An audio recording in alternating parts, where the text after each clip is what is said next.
ಭಾಗ 6 ರಹಸ್ಯ ಬಯಲು ಮಾಡುವ ಕನ್ನಡಿ ಮತ್ತು ಪತ್ರಕರ್ತನ ಸಾಹಸ. ಹಳ್ಳಿಯ ವಾತಾವರಣ ಈಗ ಸಂಪೂರ್ಣ ಬದಲಾಗಿದೆ.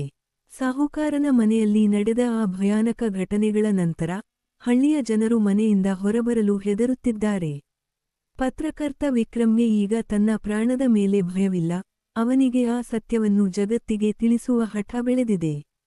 ಪಾರ್ವತಿಯ ಆತ್ಮವು ಅವನನ್ನು ಒಂದು ನಿರ್ದಿಷ್ಟ ದಿಕ್ಕಿನತ್ತ ಸೆಳೆಯುತ್ತಿದೆ ಎಂಬುದು ಅವನಿಗೆ ಮನವರಿಕೆಯಾಗಿದೆ. ಅಂದು ಸಂಜೆ ವಿಕ್ರಮ್ ಪಾರ್ವತಿಯ ಹಳೆಯ ಮತ್ತು ಪಾಳುಬಿದ್ದ ಮನೆಗೆ ಭೇಟಿ ನೀಡುತ್ತಾನೆ. ಆ ಮನೆಯು ಬಳ್ಳಿಗಳಿಂದ ಮುಚ್ಚಿಹೋಗಿದೆ, ಒಳಗಡೆ ಧೂಳು ಮತ್ತು ಜೇಡರ ಬಲೆಗಳು ಆವರಿಸಿವೆ. ಆದರೆ ಪಾರ್ವತಿಯು ಬದುಕಿದ್ದಾಗ ಬಳಸುತ್ತಿದ್ದ ಆ ಶೃಂಗಾರ ಕೋಣೆ ಮಾತ್ರ ಇಂದಿಗೂ ಸ್ವಚ್ಛವಾಗಿರುವಂತೆ ಕಾಣುತ್ತಿದೆ. ಆ ಕೋಣೆಯ ಮಧ್ಯದಲ್ಲಿ ಒಂದು ಬೃಹತಾದ ಪುರಾತನ ಕನ್ನಡಿಯಿದೆ. ವಿಕ್ರಮ್ ತನ್ನ ಟಾರ್ಚ್ ಬೆಳಕನ್ನು ಆ ಕನ್ನಡಿಯ ಮೇಲೆ ಬೀರಿದಾಗ ಅದರಲ್ಲಿ ಅವನ ಪ್ರತಿಬಿಂಬ ಕಾಣುವ ಬದಲು 40 ವರ್ಷಗಳ ಹಿಂದಿನ ದೃಶ್ಯಗಳು ಮೂಡತೊಡಗುತ್ತವೆ.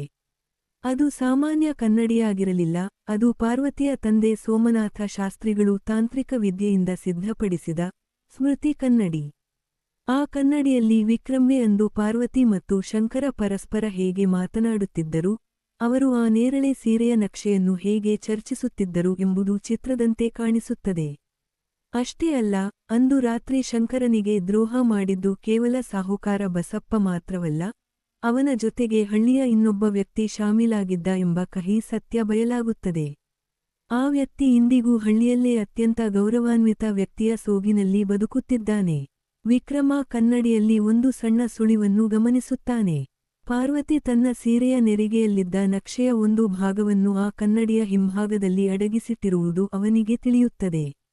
ಅವನು ನಡುಗುವ ಕೈಗಳಿಂದ ಕನ್ನಡಿಯ ಹಿಂಭಾಗವನ್ನು ತಡಕಾಡಿದಾಗ ಅಲ್ಲಿ ಒಂದು ಹಳೆಯ ಚರ್ಮದ ತುಣುಕು ಸಿಗುತ್ತದೆ. ಅದರ ಮೇಲೆ ನಿಧಿಯ ಅಸಲಿ ದಾರಿಯ ಅರ್ಧ ಭಾಗವಿದೆ. ಈ ಕ್ಷಣದಲ್ಲಿ ವಿಕ್ರಮ್ಗೆ ತಾನು ಯಾರೋ ಹಿಂಬಾಲಿಸುತ್ತಿದ್ದಾರೆ ಎಂಬ ಸಂಶಯ ಬರುತ್ತದೆ. ಅವನು ತಿರುಗಿ ನೋಡುವಷ್ಟರಲ್ಲಿ ಆ ಮನೆಯ ಬಾಗಿಲು ತಾನಾಗಿಯೇ ಮುಚ್ಚಿಕೊಳ್ಳುತ್ತದೆ. ಕತ್ತಲಲ್ಲಿ ಕೇವಲ ಮಲ್ಲಿಗೆಯ ಪರಿಮಳ ಮತ್ತು ನೇರಳೆ ಬಣ್ಣದ ಬೆಳಕು ಮಾತ್ರ ಕಾಣಿಸುತ್ತದೆ.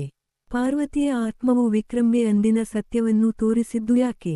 ಅವಳು ವಿಕ್ರಮ್ನನ್ನು ನಂಬುತ್ತಿದ್ದಾಳೆ ಎಂಬುದು ಸ್ಪಷ್ಟ. ಆದರೆ ಆ ಕನ್ನಡಿಯ ರಹಸ್ಯ ತಿಳಿದಿರುವ ಮತ್ತೊಬ್ಬ ವ್ಯಕ್ತಿ ಹಳ್ಳಿಯಲ್ಲಿದ್ದಾನೆ. ಅವನು ವಿಕ್ರಮ್ನನ್ನು ಜೀವಂತವಾಗಿ ಹೊರಗೆ ಬರಲು ಬಿಡುತ್ತಾನಾ? ಸಾಹುಕಾರನ ಮಗ ತನ್ನ ತಂದೆಯ ಪಾಪಕ್ಕೆ ಪ್ರಾಯಶ್ಚಿತ್ತ ಮಾಡಿಕೊಳ್ಳುತ್ತಾನಾ ಅಥವಾ ವಿಕ್ರಮ್ನಿಂದ ಆ ನಕ್ಷೆಯನ್ನು ಕಿತ್ತುಕೊಳ್ಳುತ್ತಾನಾ? ಕಥೆಯು ಈಗ ಅತ್ಯಂತ ರೋಚಕ ಘಟ್ಟಕ್ಕೆ ತಲುಪಿದೆ. ವಿಕ್ರಮ್ ಆ ನಕ್ಷೆಯೊಂದಿಗೆ ಆ ಮನೆಯಿಂದ ಹೊರಬರಬೇಕಾದರೆ ಪಾರ್ವತಿಯ ಶಕ್ತಿಯೇ ಅವನಿಗೆ ಶ್ರೀರಕ್ಷೆಯಾಗಬೇಕು. ಮುಂದಿನ ಭಾಗದಲ್ಲಿ ಆ ರಹಸ್ಯ ದ್ರೋಹಿಯ ಮುಖವಾಡ ಕಳಚಲಿದೆ ಮತ್ತು ಕನ್ನಡಿಯ ಮೂಲಕ ಅಂತಿಮ ಯುದ್ಧ ಆರಂಭವಾಗಲಿದೆ.